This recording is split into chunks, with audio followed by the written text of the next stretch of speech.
तो मूवी के स्टार्ट होते ही हम एक बूढ़े आदमी को देखते हैं जो कि जेल में होता है और उसका नाम सावेंट होता है। वो एक बॉल के साथ खेल रहा होता है। वहीं पास में एक चिड़िया को देखकर उसे इतना गुस्सा आता है कि वो उसे बॉल से मार देता है। तभी वहाँ अमांडा नाम की एक औरत आकर उसे ले जाती है। वो उसे एक सीक्रेट मिशन पर भेजना चाहती थी जिसमें कामयाब होने पर उसकी 10 साल की सजा माफ कर दी जाती। वो एक टीम बनाती है जिसका नाम होता है सुसाइड स्क्वाड। इस टीम में टोटल 10 लोग होते हैं जो कि सभी क्रिमिनल होते हैं। उनके पास अपनी अलग अलग एबिलिटी होती है। अमांडा उन्हें जेल से छुड़ाकर उनके दिमाग के अंदर एक चिप इंस्टॉल करती है जिससे वो लोग अमांडा की बात ना मानने पर या मिशन को खतरे में डालने पर उस चिप की मदद से उन्हें मार सकती थी। उसके बाद अमांडा उन सबको मिशन पर भेजती है। इस टीम में सावेंट सबका लीडर होता है और इस टीम के मेंबर के नाम होते हैं कर्नल रिक फ्लैग, कैप्टन गोमाक, Blackguard, Mongal, Javelin, Tricky और विजल। और सबके प्लेन में बैठ जाने के बाद एंट्री होती है हार्ली क्वीन की। अब ये सारी टीम आपस में हंसी मजाक करते हैं। दरअसल उन्हें कोटोमोल्ट से आइलैंड पर जाना था जिसके लिए उन्हें पहले पानी में कूदना पड़ता है और विजल को स्विमिंग नहीं आती इसलिए वो पानी में डूब जाता है। और उन्हें नहीं पता था कि विजल को स्विमिंग नहीं आती इसलिए वो पानी में डूब जाता है। लेकिन सावेंट उसे बचा लेता है और सबको बताता है कि वो मर गया। अभी इनकी परेशानी यहीं पर खत्म नहीं हुई थी। जैसे ही वो थोड़े और आगे जाते हैं उनकी टीम का एक मेंबर ब्लैक गॉड गद्दार हो जाता है। वो यहाँ की आर्मी को पहले से ही इन्फॉर्म कर देता है कि वो पूरी सुसाइड स्क्वाड की टीम को लेकर आ रहा है और ये लोग जैसे ही यहाँ पहुँचते हैं वो पूरे आर्मी के घेरे में आ जाते हैं। लेकिन ब्लैक गॉड को उसकी सजा मिल जाती है क्योंकि वहाँ की आर्मी पहले उसे ही मार देती है। ये देखकर वो लोग डर जाते हैं लेकिन अमांडा उनसे कहती है कि तुम लोग फाइट करो और आगे बढ़ो। तब हार्ली क्वीन फाइट स्टार्ट कर देती है। उसके बाद सब अपने अपने तरीके से लड़ने लगते हैं लेकिन जल्द ही सब मारे जाते हैं। ये देखकर सावेंट वहाँ से भागने लगता है। अमांडा उसे ऐसा करने से मना करती है लेकिन वो नहीं सुनता। इसलिए अमांडा के ऑर्डर पर सावेंट के सर में लगी हुई ARM चिप वो उससे उसके सर को उड़ा देती है। यहाँ पर सुसाइड स्क्वाड की सभी टीम मारी जाती है लेकिन हार्ली क्वीन बच जाती है जिसे वहाँ की आर्मी पकड़ लेती है। वहीं कर्नल रिक फ्लैग को दिखाया जाता है जो कि जंगल में भाग रहा होता है। तभी उसे उस आइलैंड के दुश्मन जो कि इस गवर्नमेंट के खिलाफ होते हैं वो कर्नल रिक फ्लैग को पकड़ लेते हैं। यहाँ हमें पता चलता है कि इस टीम को तो दुश्मनों का ध्यान भटकाने के लिए भेजा गया है। असली सुसाइड स्क्वाड की टीम तो दूसरी तरफ है। अब उनका आगे बढ़ने के लिए रास्ता साफ हो जाता है। अब हमें असली सुसाइड स्क्वाड टीम के बारे में बताया जाता है कि वो कैसे बनी थी, जिसमें Bloodsport, Peacemaker, polka dot, king shark और रेड क्रिएचर शामिल थी। अमांडा जेल में ब्लड स्पॉट से मिलने आती है। वो उसे सुसाइड स्क्वाड टीम को ज्वाइन करने को कहती है लेकिन वो मना कर देता है। यहाँ पर ब्लड स्पॉट सुपरमैन को गोली मारने की वजह से जेल में था। ब्लड स्पॉट से उसकी बेटी मिलने आती है जिसने एक स्मार्ट वॉच चुरा ली थी जिसकी वजह से वो दोनों में आर्ग्यूमेंट हो जाती है। अब अमांडा ब्लड स्पॉट को धमकी देती है कि अगर उसने सुसाइड स्क्वाड को ज्वाइन नहीं किया तो वो उसकी बेटी को जेल में डाल देगी। इसलिए ब्लड स्पॉट को सुसाइड स्क्वाड टीम ज्वाइन करनी पड़ती है। अमांडा ब्लड स्पॉट को बाकी टीम मेंबर से मिलाती है। पीस मेकर जो कि ब्लड स्पॉट की ही तरह था, शार्क जो कि सबसे स्ट्रॉन्ग मेंबर थी और खतरनाक भी, रेड क्रिएचर जो कि चूहों को कंट्रोल कर सकती थी, पोल्का डॉट मैन जो कि जब फायर करता था तो आदमी कई टुकड़ों में कट जाता था। अब हमें यहाँ उस सीक्रेट मिशन के बारे में पता चलता है जिसके बारे में अमांडा उन्हें ये बताती है कि अमेरिका के दक्षिण में एक आइलैंड है जिसका नाम है कोटोमोल्ट से। यहाँ पर पिछले 100 सालों से हरेरा फैमिली का राज था जिसकी वजह से अमेरिका को कोई भी खतरा नहीं था। पर एक हफ्ते पहले जनरल लूना ने पूरी हरेरा फैमिली को मरवाकर वहाँ की गवर्नमेंट और आइलैंड पर कब्जा कर लिया। हरेरा फैमिली अमेरिका के खिलाफ नहीं थी लेकिन लूना तो सिर्फ अमेरिका को बर्बाद करना चाहता है। उसी आइलैंड पर एक लैब है जिसका नाम है यूटनहाइम जिसमें साइंस का एक बहुत ही बड़ा प्रोजेक्ट चल रहा है जिसका नाम है प्रोजेक्ट स्टारफिश। अमांडा कहती है कि हमारी खुफिया इन्फॉर्मेशन के मुताबिक जो प्रोजेक्ट चल रहा है वो एक एलियन प्रोजेक्ट है जिससे न सिर्फ अमेरिका बल्कि पूरी दुनिया को खतरा है। तुम सबको यूटनहाइम के अंदर जाना है और वहाँ पर एक चीज को डिस्ट्रॉय कर देना है। अब इस असली सुसाइड स्क्वाड टीम को अमांडा बताती है कि कर्नल रिक फ्लैग कहाँ पर है। अब ये पूरी टीम रात को सफर करने के बाद वहाँ पहुँच जाती है जहाँ कर्नल रिक फ्लैग कैदी थे। अब ये लोग वहाँ मौजूद सारे लोगों को मार देते हैं और जब ये लोग आगे बढ़ते हैं तो देखते हैं कि कर्नल रिक फ्लैग जो कि यहाँ की लीडर जिसका नाम सोल होता है उसके साथ चाय पी रहे थे। टीम को बताया जाता है कि इन्हीं लोगों ने कर्नल रिक फ्लैग की जान बचाई थी। अब यहाँ टीम ने ना जानते हुए भी सोल के सभी लोगों को मार दिया था। सोल को इस बात से गुस्सा आता है कि उसके लोग मारे गए हैं। कर्नल रिक फ्लैग उन्हें समझाता है कि तुम्हारा और उनका मकसद एक ही है। सोल कहती है कि लूना और सेवरेज जिसने इस पूरे आइलैंड पर कब्जा किया है उन्होंने मेरी पूरी फैमिली को मार दिया है। मैं उनसे बदला लेने के लिए कुछ भी कर सकती हूँ। इसलिए वो उनके साथ हाथ मिला लेती है और कहती है कि मैं तुम लोगों को यूटनहाइम तक पहुँचा दूंगी ताकि तुम लोग थिंकर तक पहुँच जाओ। थिंकर स्टारफिश प्रोजेक्ट का लीड साइंटिस्ट था। वहीं थिंकर को दिखाया जाता है जो लूना और सेवरेज को बताता है कि मैं पिछले 30 सालों से स्टारफिश प्रोजेक्ट पर काम कर रहा हूँ। ये अपने बच्चे पैदा नहीं करती बल्कि गुलाम पैदा करती है जो इंसानों को मारकर उनकी कॉन्शियसनेस को स्टारफिश के दिमाग से जोड़ देती है। ये स्टारफिश का खाना है जिससे उसकी साइज और ताकत दोनों ही बढ़ जाती है। दरअसल ये हमारी दुनिया की स्टारफिश नहीं बल्कि ये एक एलियन स्टारफिश है। पिछले 30 सालों से इस पर काम करने की वजह से उसे मेरे अलावा और कोई कंट्रोल नहीं कर सकता। लूना थिंकर को कहता है कि अब तुम मेरे साथ काम करोगे, स्टारफिश की मदद से हम पूरी दुनिया को कब्जे में ले लेंगे। वहीं दूसरी तरफ हार्ली क्वीन को दिखाया जाता है जो बहुत ही अच्छे कपड़ों से सजी हुई थी और उसे लूना के सामने भेज दिया जाता है।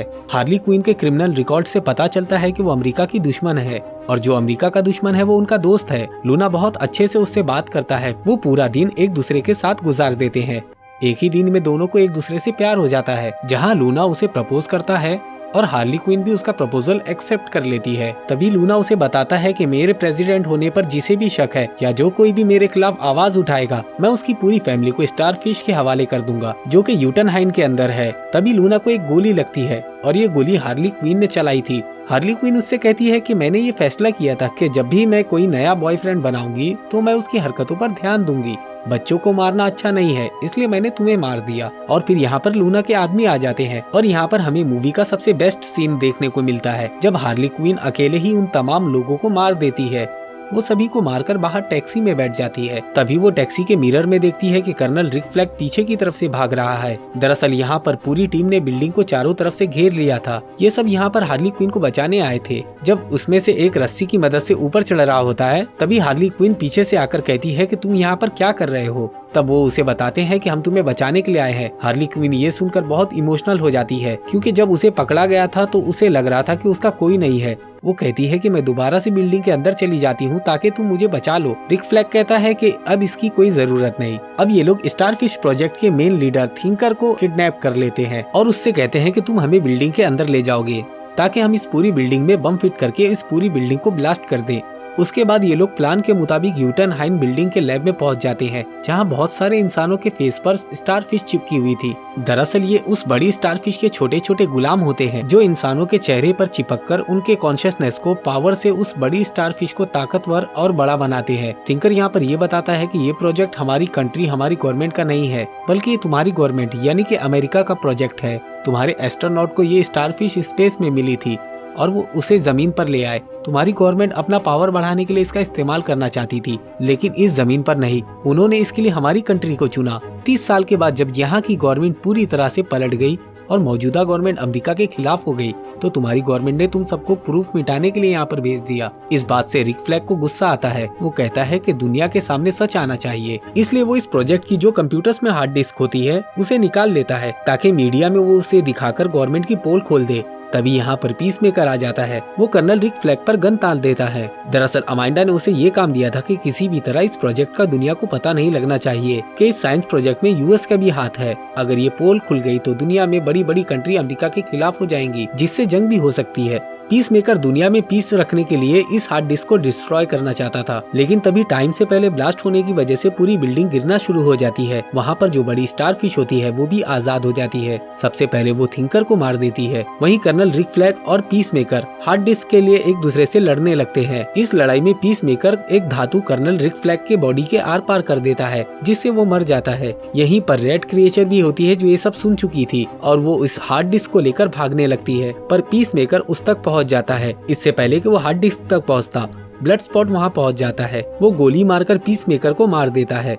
अब ब्लास्ट की वजह से पूरी ही बिल्डिंग गिरने लगती है इसलिए सुसाइड स्क्वाड के जितने भी बचे हुए मेंबर होते हैं वो सब बिल्डिंग से बाहर निकल आते हैं। तभी उनके पीछे से निकलती है वो स्टार एलियन फिश जिसे पिछले 30 सालों से यहाँ पर छुपा कर रखा गया था। उसका साइज अब बहुत बड़ा हो चुका था। अब यहाँ की आर्मी जो कि सुसाइड स्क्वाड टीम को मारने के लिए यहाँ पर मौजूद थी वो स्टार फिश पर अटैक कर देती है लेकिन उस पर गोलियों का भी कोई असर नहीं हो रहा था।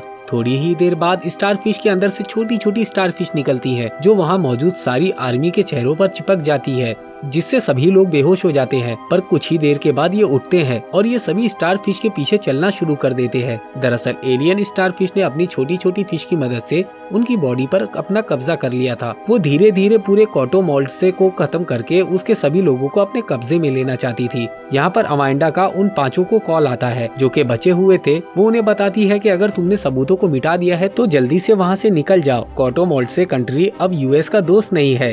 अगर स्टारफिश यहाँ पर सबको मार देती है तो इसमें यूएस का फायदा है। सुसाइड स्क्वाड की टीम उसके ऑर्डर को नहीं मानती। वो सब स्टारफिश को मारने के लिए उसके पीछे निकल पड़ते हैं। अमांडा उन सबको धमकी देती है कि अगर तुम आगे बढ़े तो मैं यहाँ से बटन दबाकर तुम सबको मार दूंगी, क्योंकि उनके अंदर भी वही ARM चिप लगी हुई थी जो कि सेवेंट के सर में थी। पर इससे पहले कि अमांडा अपनी बात ना सुनने पर उस बटन को दबाती, उसके पीछे खड़े कोलीग उस पर वार करके उसे बेहोश कर देते हैं। अब स्क्वाड टीम के सामने होती है स्टारफिश। ये सब बड़ी बहादुरी से उसका सामना करते हैं, लेकिन स्टारफिश की ताकत के आगे टिक पाना इतना भी आसान नहीं था। तभी उनकी टीम में जो रेड क्रिएचर होती है वो अपनी पावर का इस्तेमाल कर अनलिमिटेड चूहों को बुलाती है जो सबके सब स्टारफिश पर अटैक कर देते हैं। वहीं हार्ली क्वीन को दिखाया जाता है जो ऊपर से भाले के साथ स्टारफिश की आंख चीरती हुई उसकी आंख के अंदर चली जाती है। अब उसी होल से वो सारे चूहे भी उसके अंदर पहुंच जाते हैं और ये सारे चूहे मिलकर उसे पूरी तरह से खत्म कर देते हैं। स्टारफिश के मरने के बाद यहाँ पर जितने भी लोग होते हैं जिनकी बॉडी पर स्टारफिश का कब्जा था वो भी खत्म हो जाते हैं। ब्लड स्पॉट की बेटी अपने डैड को न्यूज में देखती है और वो बहुत खुश होती है, क्योंकि उसने अपने डैड को कहा था कि मुझे शर्म आती है कि मैं आपकी बेटी हूँ और आप मेरे डैड हैं, लेकिन अब वो अपने डैड पर फख्र महसूस कर रही थी। फाइनली सभी टीम मिशन से वापस जा रही होती है। लास्ट सीन में हम देखते हैं कि विजल जिंदा है, उसे होश आता है और वो भाग जाता है। अब यहाँ पीसमेकर भी जिंदा है और वो ICU में है। उसी के साथ ये मूवी यहीं पर खत्म हो जाती है। अगर आपको हमारा ये वीडियो पसंद आए तो वीडियो को लाइक, चैनल को सब्सक्राइब और हाँ, बेल आइकन की बटन को दबाना ना भूले।